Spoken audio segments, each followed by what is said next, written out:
الحمد لله نحمده ونستعينه ونستغفره ونؤمن به ونتوكل عليه ونعوذ بالله من شرور أنفسنا ومن سيئات أعمالنا من يهده الله فلا مضل له ومن يضلله فلا هادي له ونشهد أن لا إله إلا الله وحده لا شريك له ونشهد أن سيدنا وسندنا ونبينا ومولانا محمدا عبده ورسوله صلی اللہ تعالی علیہ وعلى آلہ واصحابہ وبارک وسلم تسلیما کثیرا کثیرا اما بعد فاعوذ باللہ من الشیطان الرجیم بسم اللہ الرحمن الرحیم وأوفوا بالعہد ان العہد کان مسئولا وقال النبی صلی اللہ تعالی علیہ وسلم لا يدخل الجنة نمام او کما قال صلی اللہ تعالی علیہ وسلم۔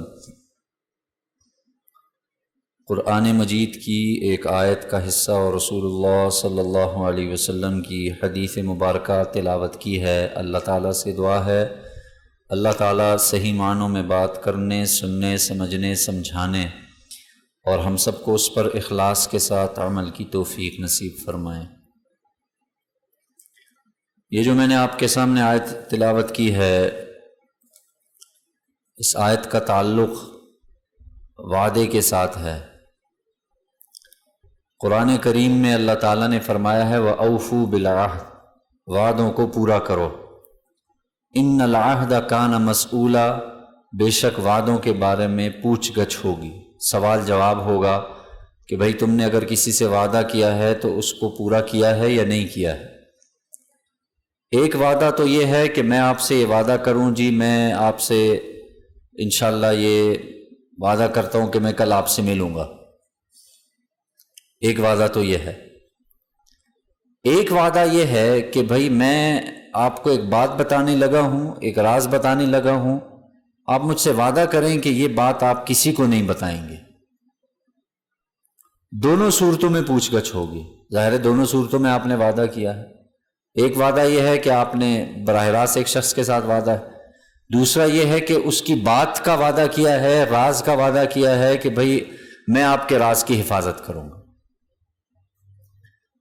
اس وقت جیسے میں نے پچھلے جمعے میں عرض کیا تھا، کچھ معاشرتی برائیاں ہیں، کچھ معاشرتی اصول ہیں، جب تک ہم ان کو نہیں اپنائیں گے تو ہمارا معاشرہ خیر کی طرف نہیں بڑھے گا، اور خیر سے مراد یہ ہے کہ تب تک اس معاشرے کی طرف اللہ تعالیٰ بھی رحمت کی نگاہ سے نہیں دیکھیں گے۔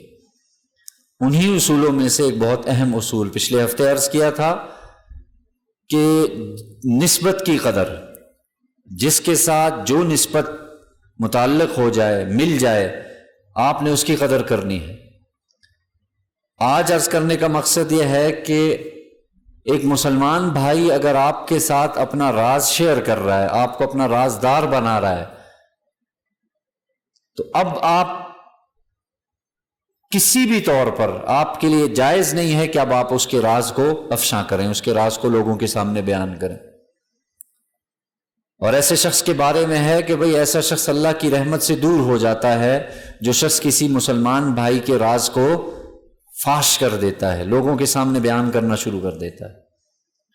اور میں آپ کو بتاؤں آج کل معاشرے میں لڑائیوں، جھگڑوں اور دیگر جتنے بھی آپ دیکھ رہے ہیں، اس کی بنیادی وجہ یہ ہے کہ اگر کسی نے راز بتا دیا، ہمارے پیٹ میں بات نہیں رکتی، پیٹ کے بہت ڈھیلے ہیں ہم لوگ۔ اور ظاہر ہے وہ ایک مشہور ہے نا کہ بھئی آپ کسی کو کہہ رہے ہیں کسی کو نہیں بتانا، کرتے کرتے کرتے کرتے کرتے آخری بندہ بھی اگلے بندے کو یہی کہہ کے راز بتا رہا ہوتا ہے بھئی کسی کو بتانا نہیں۔ پورے جگہ میں بات چل رہی ہوتی ہے اور بیچارہ وہ سمجھتا ہے کہ میرا راز ہے اس کے دل میں، اس کے سینے میں۔ یہاں تک بھی سمجھ لیجئے ہمارا رازوں کو، اپنے بھائیوں کے رازوں کو نہ چھپانا، اس کی وجہ سے بہت سے ہمارے مسلمان بھائی جیلوں میں قید ہیں، ان کی عمریں جیلوں میں گزر گئیں صرف اس بنیاد پر، راز بتایا تھا اس نے افشاں کر دیا۔ بہت خطرناک عمل ہے یہ۔ اور یہ کب آگے بڑھتا ہے؟ دیکھیں میں نے وہ حدیث پڑھی آپ کے، لا يدخل الجنت نمام، رسول اللہ صلی اللہ علیہ وسلم نے فرمایا چغل خور آدمی جنت میں نہیں جائے گا۔ آپ کے سامنے ایک شخص نے بات رکھی کسی بھی کے بارے میں، اب آپ اسی شخص کو جا کے بتا رہے ہیں کہ بھائی تمہارے بارے میں فلاں شخص یہ آدمی کہہ رہا تھا، یہ آدمی یہ فلاں باتیں کہہ رہا تھا۔ یہ ہے چغل خوری۔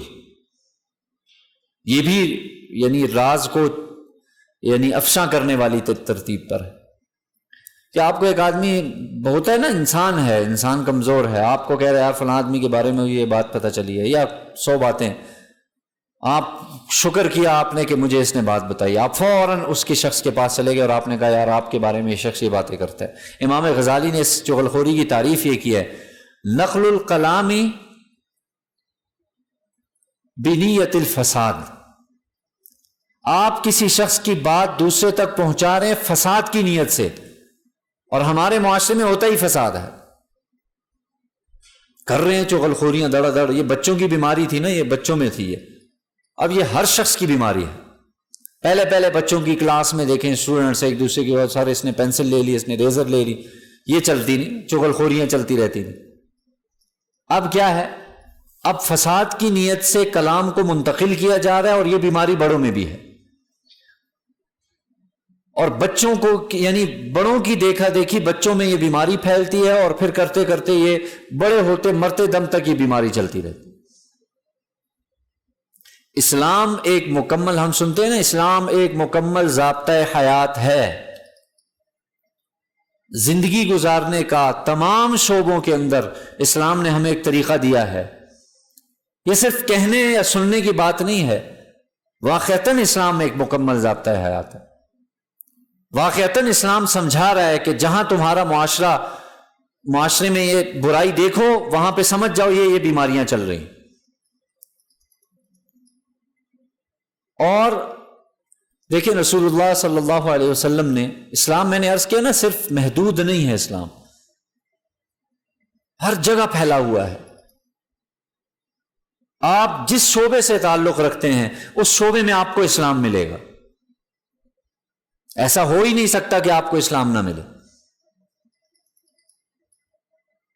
بعض لوگ اعتراض کرتے ہیں او جی اسلامک بینکنگ یہ تو ایسے ہی ہے جیسے کان کو ادھر سے پکڑو یا ادھر سے پکڑو۔ وہ لوگ در حقیقت یہ کہہ رہے ہیں، دیکھیں اسلام نے صرف نماز روزہ نہیں سکھایا، پورا ایک معاشی نظام سکھایا ہے ہمیں۔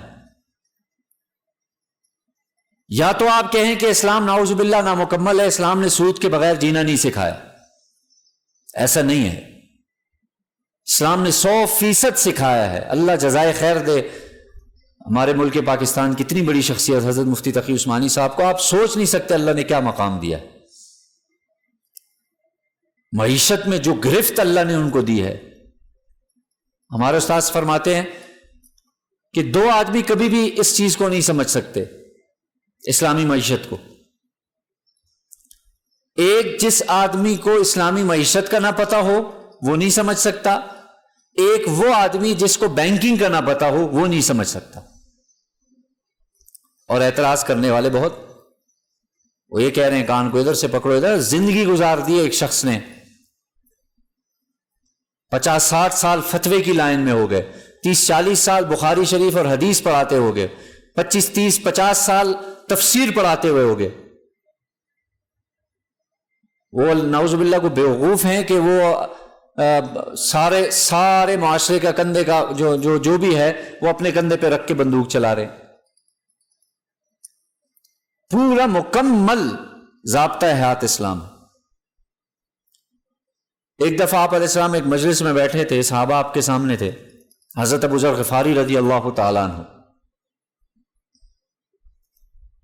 یہ زہاد صحابہ میں سے تھے۔ زہاد سے مراد بے رغبتی، دنیا ان کے پاس سے بھی نہیں گزری تھی۔ حضرت ابو ذر غفاری رضی اللہ تعالیٰ عنہ کا جو مذہب تھا، مذہب سے مراد کہ جو ان کی ایک رائے تھی، وہ رائے یہ تھی کہ ضرورت سے زائد سارا مال خرچ کیا جائے، اور وہ نہیں چھوڑتے تھے۔ ضرورت ہے نا آپ کی، آج کی یہ ضرورت ہے کہ 2 وقت کا کھانا ہو، 1 آدھ جوڑا کپڑا ہو اور کچھ ضرورت کی چیزیں ہوں، اس کے علاوہ باقی ہر شے صدقہ کرنا ضروری ہے۔ ان کی ایک اپنی رائے تھی، اور وہ زکوٰۃ جو فرض ہے نا، وہ ضرورت سے زائد جو بھی ہوگا اس پر زکوٰۃ لگا دیتے، حکم لگا دیتے۔ تو وہ سامنے بیٹھے ہوئے تھے، تو آپ صلی اللہ علیہ وسلم ایک دم آپ علیہ السلام نے فرمایا واللہ لا یؤمن، واللہ لا یؤمن، 3 دفعہ آپ نے فرمایا اللہ کی قسم وہ مومن نہیں ہے، اللہ کی قسم وہ مومن نہیں ہے، اللہ کی قسم وہ مومن نہیں ہے۔ 3 دفعہ یہ جملہ ارشاد فرمایا۔ ظاہر ہے صحابہ کے رونگٹے کھڑے ہو گئے، پریشان حال ہو گئے، کون مومن نہیں ہے؟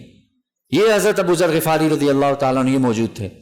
کہا خوابوا وخسروا من ہم یا رسول اللہ، یعنی جس کے بارے میں اللہ کے رسول قسم اٹھا رہے ہیں اور اللہ کی قسم اٹھا رہے ہیں کہ وہ شخص مومن نہیں ہے، تو اے اللہ کے رسول وہ تو خسارے میں ہے، وہ تو نقصان میں ہے، لیکن ہمیں بتائیے کون ہے اللہ کے رسول صلی اللہ علیہ وسلم؟ آپ صلی اللہ علیہ وسلم نے فرمایا وہ شخص مومن نہیں ہے کہ جس کا پڑوسی اس کی تکلیفوں سے امن میں نہ ہو، عام الفاظ میں جس کا پڑوسی اس سے تنگ ہو۔ اب آپ خود اندازہ لگائیں، اسلام یہ سکھا رہا ہے ہمیں کہ جو شخص کسی اپنے پڑوسی کو تکلیف دے رہا ہے، اللہ کے رسول صلی اللہ علیہ وسلم نے قسم اٹھا کے فرمایا یہ ایمان والا نہیں ہے۔ اب آپ خود اندازہ لگائیے، ہم لوگ پتہ ہے اسلام کو محدود کر لیا، نماز میں، روزے میں، مسجد میں۔ اسلام ہر طرف ہے، صرف نماز، روزہ، حج، زکوٰۃ، مسجد، یہ اسلام نہیں ہے، پورا مکمل اسلام نہیں ہے۔ اور یاد رکھیے باطل کی طاقت یہ تھی، باطل کی محنت یہ تھی، باطل کی ساری محنت اس طرف ہے مسلمان صرف مسجد تک محدود رہے۔ جیسے ہی یعنی مسلمان کا اسلام مسجد تک رہے، جیسے ہی یہ مسجد سے نکلے اس کا اسلام بھی ختم ہو جائے۔ اور میں آپ سے عرض کروں کہ باطل اپنی اس محنت میں اگر 100 نہیں کہا جائے تو 80% تک کامیاب ہو چکا ہے، 80% تک کامیاب ہے۔ کہ ایمان والا ایک مسلمان مسجد میں آیا، وہ ایمان والا ہے، وہ اسلام والا ہے، جیسے ہی وہ مسجد سے نکلا اس کا اسلام بھی نکل گیا۔ اب وہ گالی بھی دیتا ہے، اب وہ پڑوسی کو تکلیف بھی دیتا ہے، اب اگر وہ کاروباری ہے تو وہ جھوٹ بھی بولتا ہے، وقت آنے پہ سود بھی لیتا ہے، کھاتا ہے وہ سود۔ اسلام تو نظر آنے کی چیز تھی، کس میں؟ ہماری شادی میں، ہماری غمی میں، ہمارے معاملات میں، ہماری معاشرت میں، ہمارے پڑوسی ہونے میں، ہمارے محلے میں، ہمارے چلنے پھرنے میں اسلام نظر آ رہا تھا۔ صحابہ کا یہ اسلام تھا۔ مسجد تک وہ محدود نہیں تھے کہ بھئی مسجد میں آؤ تو ایمان والے، مسجد سے نکلو تو ایمان سے بات۔ وہ تو جیسے وہ مسجد کے اندر جو جس حساب سے مسجد کے اندر رہتے تھے اسی حساب سے باہر رہتے تھے۔ اور آج ہمیں دیکھ لیجئے اسلام کہاں نظر آتا ہے آپ کو سوائے مسجد کے؟ اور آپ کو کہاں نظر آ رہا ہے اسلام؟ ہماری شادیوں میں آپ کو اسلام نظر آ رہا ہے، ہمارے غموں میں، فوتگی میں ہمیں اسلام نظر آ رہا ہے؟ کوئی اسلام۔ پڑوسی ہیں تو پڑوسی میں اسلام نہیں، پتہ ہی نہیں ہے اس کے کیا حقوق ہیں، جان پہچان ہی نہیں ہے۔ اب تو اللہ حفاظت فرمائے۔ معاملات دیکھ لیجئے آپ، آپس میں لین دین کا معاملہ ہے، اس میں کہاں اسلام ہے؟ قرض دے دیا کسی نے، بس وہ بیچارہ پناہ میں آ گیا، اس کی تو خیر نہیں ہے۔ اور بھول کے اگر مانگ لیا تو پھر سے ایک نئی ناراضگی اور ایک لڑائی شروع ہو جائے گی۔ یہ پورا ہم دیکھ لیں تو پورا اسلام آپ کو یعنی مسجد کے علاوہ جو مسجد کے اعمال ہیں اس کے علاوہ آپ کو نہیں نظر آئے گا۔ یہ سوچنا پڑے گا ہمیں، جب تک ہم خود نہیں سوچیں گے، فکر نہیں کریں گے تو اولاد میں منتقل نہیں ہوگی یہ چیز کہ صرف نماز روزہ یہ اسے اسلام نہیں ہے. اللہ کے رسول صلی اللہ علیہ وسلم نے ہر آن ہر گھڑی سکھایا ہمیں، ہر لمحہ آپ علیہ الصلوۃ والسلام نے صحابہ کی تربیت فرمائی ہے کہ بھئی یہ اسلام ہے. اس لیے کبھی صحابہ کو پریشانی نہیں ہوئی کسی غیر مسلم کو اسلام بتانے میں، کبھی پریشانی نہیں ہوئی. صحابہ اگر تاجر تھے تو تجارت کے ذریعے سے اسلام سمجھایا، صحابہ اگر ملازم تھے تو ملازمت کے ذریعے سے اسلام سمجھایا، صحابی کوئی خادم تھا تو خدمت میں اسلام سمجھایا. آپ نے مزاج تربیت ایسی بنائی تھی. اگر صحابی وہ امیر المؤمنین تھا تو اس نے اس حساب سے اسلام سمجھایا. اس لیے کبھی پریشانی نہیں ہوئی کہ غیر مسلم کو اسلام کیا. اب ہمیں تو پریشانی ہوتی ہے کہ غیر مسلم کو اسلام کیسے سمجھائیں. وہ دیکھتا ہے جھوٹ ان کے اندر ہے، غیبت ان کے اندر ہے، وعدہ خلافی ان کے اندر ہے، معاملات ان کے خراب ہیں، کیا اسلام سمجھائیں گے ہم اسے؟ جب وہ قرآن کو دیکھتا ہے نا تو وہ بڑا متاثر ہوتا ہے اسلام سے. واقعی اسلام مذہب ہے، جان بوجھ اسے جانتے بوجھتے وہ سمجھتا ہے کہ واقعی اسلام ایک مکمل ضابطہ حیات ہے. لیکن جب وہ میرے اور آپ جیسے مسلمانوں کو دیکھتا ہے پریشان ہو جاتا ہے کہ ایک ان لوگوں کے پاس اتنی انقلابی کتاب ہے، اتنا انقلابی مذہب اور دین ہے، اور اس کے باوجود ان کی حالت دیکھو. گریبان میں ہر شخص جھانکے، یہ کسی کو یعنی ظاہر ہے یہ تو ایک مجلس ایسی ہے کہ یہ تو مذاکرہ ہو رہا ہے، اصلاح جسے کہا جاتا ہے. تو ہر شخص اپنے گریبان میں جھانکے کہ بھائی میری زندگی میں کتنا اسلام ہے. مسجد میں آتا ہوں تو ٹوپی سر پہ ہے، کرتا پہنا ہے، ٹخنے میرے ننگے ہیں، نماز الحمدللہ پہلی صف میں چل رہی ہے. جیسے باہر نکلا بس، حالانکہ اللہ کے رسول علیہ الصلوۃ والسلام بات چل رہی تھی وعدے سے اور لڑائی جھگڑے سے. یہ لڑائیاں جھگڑے یہ بنیاد بنتی ہے، یہ چیزیں، یہ غیبت، یہ بہتان، یہ وعدہ خلافی، یہ حق تلفی، یہ بنیاد بنتی ہیں پورے معاشرے میں لڑائی اور جھگڑے. بھائی بھائی کا گریبان نہیں پکڑ رہا، آپ نہیں دیکھ رہے معاشرے میں. 1 فٹ جگہ کے لیے لوگ عدالتوں میں، پھر ساری زندگی گزر گئی عدالتوں میں. 1 فٹ جگہ ہے، نہیں چھوڑ رہا، نہ ایک چھوڑ رہا ہے نہ دوسرا چھوڑ رہا. یہ اسلام نے سکھایا ہم. دیکھیں مدینہ ہجرت ہوئی اور ہجرت کے بعد ایسا جسے ہم کہتے ہیں مواخات مدینہ، بھائی چارہ، اور بس کتابوں تک کی حد تک ہے. لیکن آپ ان کی اندرونی زندگی میں دیکھیں تو کیسے ایک شخص جس کا کوئی تعلق نہیں ہے، جو نہ بھائی ہے نہ رشتہ دار ہے نہ دوست ہے، پہلی دفعہ دیکھا ہے صحابہ نے، بعض صحابہ نے، انصار نے بعض مہاجرین کو پہلی دفعہ دیکھا ہے، اور آپ نے جوڑ دیا ایک مہاجر ایک انصاری کو. تو اس نے ایسا قائم کیا، ایسا، ہم تو ایک بالش کے لیے جھگڑ رہے ہیں، ساری زندگی لڑ رہے ہیں. انہوں نے کہا بھائی ایسے ہے 2 دکانیں ہیں، ایک آپ کی ایک میری، اور کبھی مانگو مطالبہ نہیں کروں گا میں تم سے کہ بھئی وہ میری دکان واپس کر دو. اگلا اس سے اگلا زمین ہے اتنی ہے، آدھی تمہاری آدھی میری. جان چھلکنے والے تھے. ہم سنتے ایثار کا جذبہ تھا ان میں. بھائی میں پیچھے، میرے بھائی کو مل جائے، مجھے نہ ملے کوئی مسئلہ نہیں. بوٹیوں پہ لڑائی ہوتی ہے ہمارے ہاں، بوٹی پہ، اس کو بوٹی نہیں مل گئی، مجھے بوٹی نہیں ملی. شادی پہ دیکھیں آپ، ولیموں پہ لوگ ناراض ہو کے رس کے نکل آتے ہیں. بھائی اچھا اس کو پوچھا ہے، مجھے تو پوچھا ہی نہیں. صحابی کیا کہہ رہا ہے؟ اگلا سٹیپ لیا، زمین بھی آدھی آدھی. اگلا سٹیپ بعض صحابہ نے یہاں تک کیا، بھئی میری 2 بیویاں ہیں، جو پسند ہو بولو میں طلاق دوں گا اسے. کرتا ہے کوئی ایسے؟ معاشرہ قائم کیا اللہ کے رسول علیہ السلام. اسلام سمجھایا کہ اسلام صرف نماز، صرف روزہ، صرف حج، صرف زکوٰۃ نہیں، یہ اسلام کی بنیادیں ہیں جو میں نے عرض کیا. باقی عمارت تو ان چیزوں سے قائم ہوگی. بنیاد رکھ کے آدمی کیا کر لے گا؟ آپ کی بنیادوں سے ضرورت نہیں پوری ہوتی، یاد رکھو. گھر کی بنیاد آپ نے بنا لی ہے تو آیا آپ کی ضرورت پوری ہو جائے گی؟ اس سے نہیں پوری ہوگی جب تک آپ اس کے اوپر عمارت قائم نہیں کریں گے۔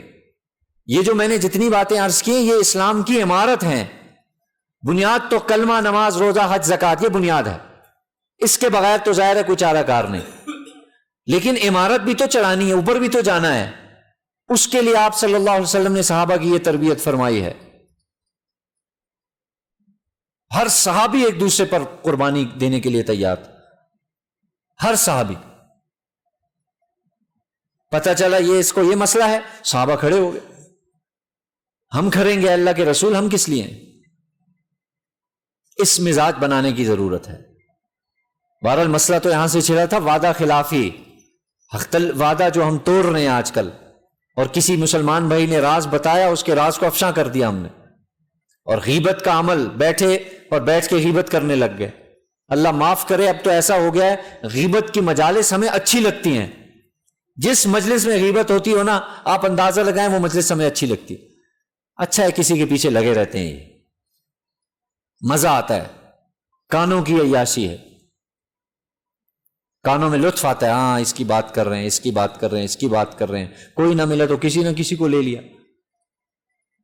اللہ کے رسول یہ یاد رکھیں، یہ اس ایسے شخص کو، اس کی نمازیں، اس کے روزے، اللہ کے رسول علیہ السلام نے فرمایا بدترین آدمی ہے وہ، بدترین آدمی ہے وہ مخلوق میں، جو جھگڑا کرتا ہے اور لوگوں کے درمیان جھگڑا کرواتا ہے۔ بدترین مخلوق میں سے سب سے بدترین آپ علیہ السلام نے فرمایا وہ شخص ہے جو لوگوں کے ساتھ لڑائی جھگڑا کرتا ہے یا لوگوں کو لڑواتا ہے۔ آپ دیکھ لیجئے، اگر خود نہیں لڑتے، خود کمزور ہیں، خود اتنی طاقت نہیں، تو چلو اس کو آگے کر دو لڑانے کے لیے۔ اسلام کو سمجھنا پڑے گا، اسلام کو صرف یہاں تک محدود نہ کریں خدا را کہ باطل نے جو محنت کی اس محنت میں وہ کامیاب ہو گئے۔ اسلام آپ کی یعنی گھریلو زندگی، آپ کی دفتری، آپ کی ملازمت، آپ کی تجارت، آپ کی پڑوسی ہونا، آپ کا محلہ، ہر چیز میں اسلام ہے۔ جہاں دیکھیں گے آپ کو اسلام نظر آئے گا، تو اپنی زندگی میں بھی تو لانا ہے نا بھائی۔ یا صرف یہیں تک ہے کہ مسجد اور نماز اور روزہ، حج، زکوٰۃ اپنی زندگی میں لائیں، مت توڑیں وعدہ، کچھ بھی ہو جائے نہیں توڑنا وعدہ۔ کسی نے راز دیا ہے، یہ راز تمہارے ساتھ دفن ہوگا۔ آپ صلی اللہ علیہ وسلم نے دیکھا ہے نا، آپ نے حضرت حذیفہ رضی اللہ تعالیٰ عنہ کو رازدار بنایا تھا۔ کیا رازدار؟ منافقین کے نام بتائیں۔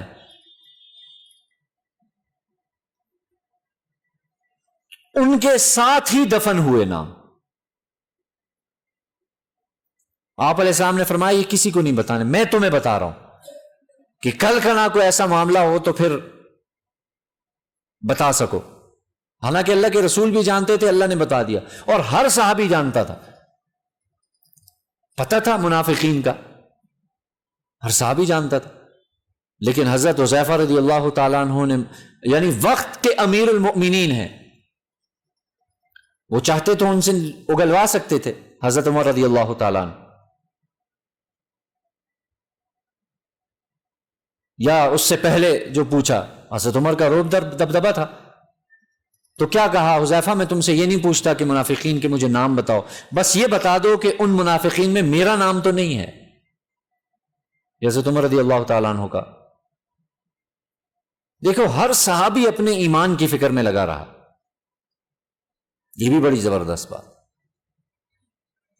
ہر صحابی کو اپنے اسلام اور ایمان کی فکر تھی کہ بھئی کہیں میرا ایمان، میرا اسلام نہ ضائع ہو جائے۔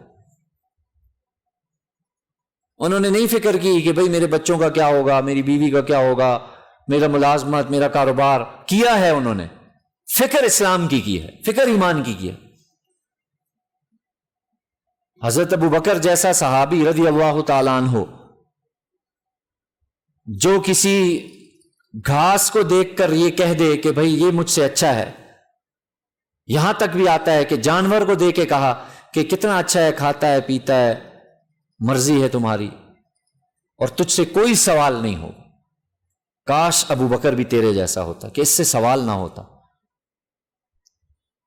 یہ صحابہ پر محنت ہوئی ہے تو انہوں نے کہا ہے نا ایسا، حالانکہ اللہ کے رسول نے باقاعدہ طور پہ یعنی لکھت کے ساتھ دے دیا لکھ کے، جسے ہم کہتے ہیں نا باقاعدہ مور لگی ہے نبوت کی کہ بھائی تم جنتی ہو، تم جنتی ہو، تم جنتی ہو. 10 صحابہ کو آپ علیہ السلام نے، پھر اللہ نے فیصلہ فرما دیا کہ بھئی آپ کا صحابی کیا ہے، ہر صحابی اللہ کے نزدیک معاف، ہر صحابی یعنی جنتی ہے. لیکن ہر صحابی اپنے ایمان اسلام کی فکر میں لگا. اب آپ اور میں اپنا جائزہ لیں، اپنا محاسبہ کریں کہ بھئی میں اور آپ اپنے اسلام کی، ایمان کی کتنی فکر کرتے ہیں. اپنے معاشرتی طور پہ اپنی برائیوں کو دیکھیں تو ہمارے اندر کہاں اسلام نظر آتا ہے. معذرت کے ساتھ 10% بھی اسلام نظر نہیں آتا ہم سب میں. کوئی ایک جگہ ٹھیک ہے تو دوسری جگہ ٹھیک ہے تو تیسری جگہ. ہر شخص اس چیز میں پڑا ہوا ہے ساری زندگی. تو بھائی اللہ پوچھیں گے. دیکھو اللہ قرآن میں فرما رہے ان العہد کان، ہر عمل کے بارے میں تم سے سوال ہوگا. جو عمل تم نے کیا اللہ تم سے پوچھے گا. اس لیے بھائی محنت اس چیز پہ کرنی ہے کہ اسلام 100% میری زندگی میں آئے.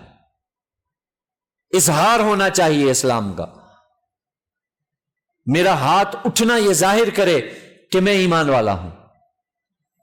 میرا قدم ظاہر کرے، میرا بول ظاہر کرے میں ایمان والا ہوں. میری زبان سے جھوٹ نہ نکلے. میرے معاملات یہ ظاہر کریں کہ بھئی یہ ایمان والا شخص ہے. بہت کمزوری ہے میرے محترم دوستوں بزرگوں، بہت زیادہ کمزوری ہے. ہمارا گھر میں رہنا یہ ظاہر کرے کہ ایمان والے شخص کا گھر ہے. اس کا پڑوسی یہ بات کہے کہ واقعی یہ ایمان والا شخص ہے، اور یہ کہے اپنے پڑوسی کے بارے میں کہ واقعی میرا پڑوسی ایمان والا ہے. یہاں تو اللہ معاف کرے، کھا جاتے ہیں، پی جاتے ہیں پڑوسی. تنگ کر کے رکھ دیا ہے. اوپر والا نیچے والے کو تنگ کر رہا ہے، نیچے والا اوپر والے کو تنگ کر رہا ہے. ہر شخص بدلہ لینے پہ تلا ہوا ہے.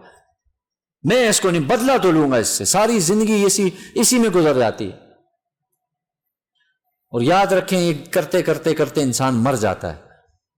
اور جب مر گیا تو بس پھر اس کے بعد تو ختم نا. کہاں کے بدلے، کہاں کی دشمنی، کہاں کے یہ، کہاں کے وہ. اب اللہ کے سامنے حاضر ہوگا. اب اللہ پوچھیں گے ایک ایک چیز کے بارے میں. سوال ہوگا، بتاؤ اب یہ کیوں کیا. اور کسی کے پاس کوئی جواب نہیں ہو. اس لیے میرے محترم دوستوں بزرگوں، اسلام کو سمجھنا ہے. صرف یہ کہہ دینا اسلام مکمل ضابطہ حیات ہے، اسلام الحمدللہ ساری نہیں، یہ کہنے کی حد تک نہیں، عملی طور پہ دکھانا پڑے گا. اختلاف رائے کے باوجود بھی ہمیں محبت سکھائی گئی ہے. یہاں تو 2 آدمیوں میں اختلاف ہو جائے شکل نہیں دیکھتے. وہ ایسے بھی لوگ ہم نے دیکھے. یعنی ایک آدمی صف کے اس طرف کھڑا ہے، اختلاف والا ہے، اس نے دیکھا یہ اس طرف کھڑا ہے، وہ دوسری طرف کھڑا ہوگا. یہاں تک دیکھا ہے ہم نے. خدا را یہ اسلام نہیں ہے. اس بات کو سمجھیں. اختلاف ہونا کوئی حرج نہیں، اختلاف تو کوئی مسئلہ نہیں، لیکن اس کو اس حد تک لے جانا کہ آدمی دوسرے کی شکل نہ دیکھے، یہ تو اسلام نہیں.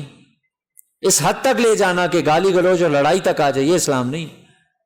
آپ اپنا موقف ہے، آپ اپنے موقف پہ قائم رہیں، لیکن دوسرے کے موقف پر بھی احترام کرنا یہ آپ کے ذمہ لازم ہے. اللہ تعالیٰ سے دعا ہے اللہ تعالیٰ ہمیں اسلام کا جو فلسفہ ہے اللہ تعالیٰ وہ سمجھنے کی توفیق نصیب فرمائے. پورا اسلام اللہ ہمیں اس کو سمجھنے کی توفیق نصیب فرمائے اور اس پر پھر عمل کی ہمیں توفیق نصیب فرمائے. یہ 2-3 مسائل ہیں، ذہن میں رکھ لیں. ایسا قرض لیا مجبوری کے وقت، کسی شخص نے ایسا قرض لیا کہ جس کی ادائیگی پر سود دینا ہوگا اور سخت مجبوری میں لیا، تو آیا اس کا کیا حکم ہوگا؟ اس میں ایک جملہ تو عرض کر دوں. ہمارے ہاں ایک مشہور جملہ ہے، سخت مجبوری کے وقت ایک مشہور جملہ بولا جاتا ہے، اور جی سخت مجبوری میں تو خنزیر کا گوشت بھی حلال ہو جاتا ہے. سنا ہوگا جملہ آپ نے. دیکھیں یہ 100% غلط جملہ ہے. سخت مجبوری کے وقت بھی خنزیر حلال نہیں ہوتا، سور کا گوشت حلال نہیں ہو جاتا، وہ حرام رہتا ہے. یہ کہاں سے پتہ نہیں فتویٰ لے آئے ہیں لوگ. وہ جی سخت مجبوری میں دیکھیں جی، اللہ نے تو سخت مجبوری میں خنزیر کا گوشت بھی حلال، کس نے کہا حلال کیا؟ تمہیں کس نے فتویٰ دیا حلال کیا؟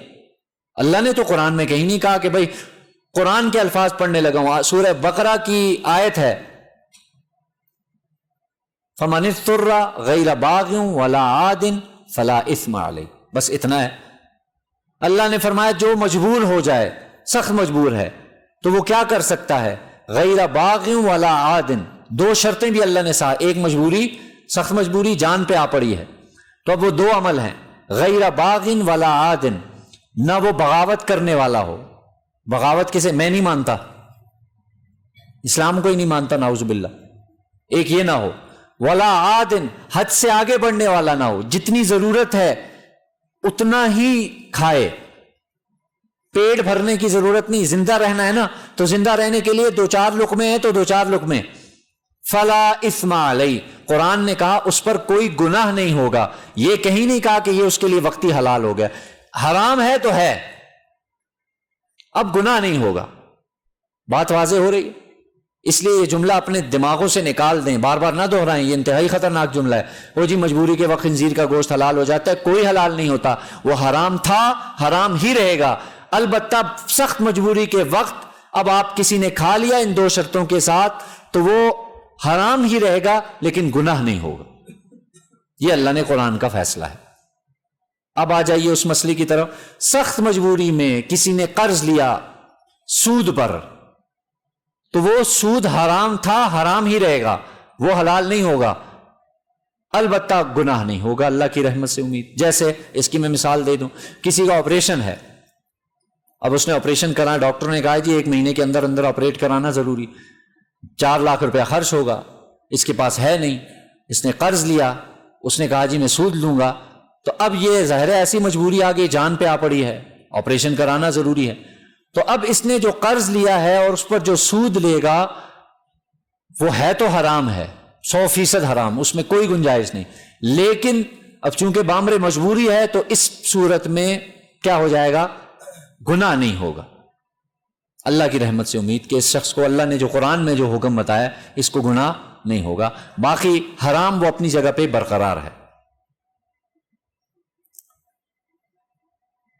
رسول اللہ صلی اللہ علیہ وسلم کا یعنی سرکار کا نام سن کر بعض دفعہ ایک محفل میں کئی دفعہ آپ کا نام لیا جاتا ہے، تو یاد رکھیے جب کئی دفعہ آپ کا نام لیا جائے، ہر دفعہ صلی اللہ علیہ وسلم کہنا یہ سنت غیر مؤکدہ. کہہ لیں گے تو بہت اچھا ہے، ثواب بھی ہے، برکت بھی ہے، لیکن ایک دفعہ کہنا واجب لازم ہے. یعنی پہلی مرتبہ جو آپ کے سامنے کہا جائے، حکم ہو جائے، رسول اللہ صلی اللہ علیہ وسلم کا نام لیا جائے، پہلی مرتبہ کہنا کیا ہے؟ یہ لازم ہے. یا ایک مرتبہ پوری مجلس، تو ہر دفعہ کہہ لیں تو ظاہر برکت بھی ہے، ثواب بھی ہے. قبرستان میں جانا اور اس کا سنت عمل، لیکن قبرستان میں جانا کوئی حرج نہیں، جائے آدمی، روزانہ جائیں آپ، موت کی قبر کی یاد دہانی کے لیے جانا چاہیے. بھول ہی گئے ہم لوگ، تو اکیلے جائیں، تنہائی میں جائیں، جا کے قبرستان میں بیٹھ جائیں، سوچیں میں نے بھی اس قبر میں جانا ہے، میں نے بھی اندر جانا ہے. والدین کی قبر ہے تو ان کی قبر پہ جائیں، ہر جمعے میں جائیں، جمعے کے دن جائیں، وہاں جا کے اعمال کیا ہے؟ سنت عمل تو یہ ہے کہ آپ صلی اللہ علیہ وسلم جیسے ہی قبرستان میں داخل ہوتے آپ علیہ السلام فرماتے السلام علیکم یا اہل القبور، یا آپ علیہ السلام یعنی تم پر سلامتی ہو اے قبر والوں. اور پھر مغفرت کی دعا فرماتے یغفر اللہ لنا ولکم، اللہ تمہاری بھی مغفرت فرمائے، اللہ ہماری بھی مغفرت فرمائے. انتم سلفنا ونحن بالاثر، تم ہم سے پہلے چلے گئے، ہم تمہارے پیچھے پیچھے آنے والے. باقی یہ ہے کہ ان کے لیے دعائے مغفرت کی جائے، بس یہ سنت عمل ہے. تھوڑی دیر کے لیے اپنا محاسبہ بھی کر لیا جائے. تو یہ قبرستان جانے کا ایک عمل بتا دیا. اللہ تعالیٰ سے دعا ہے اللہ تعالیٰ سمجھنے کی، عمل کی توفیق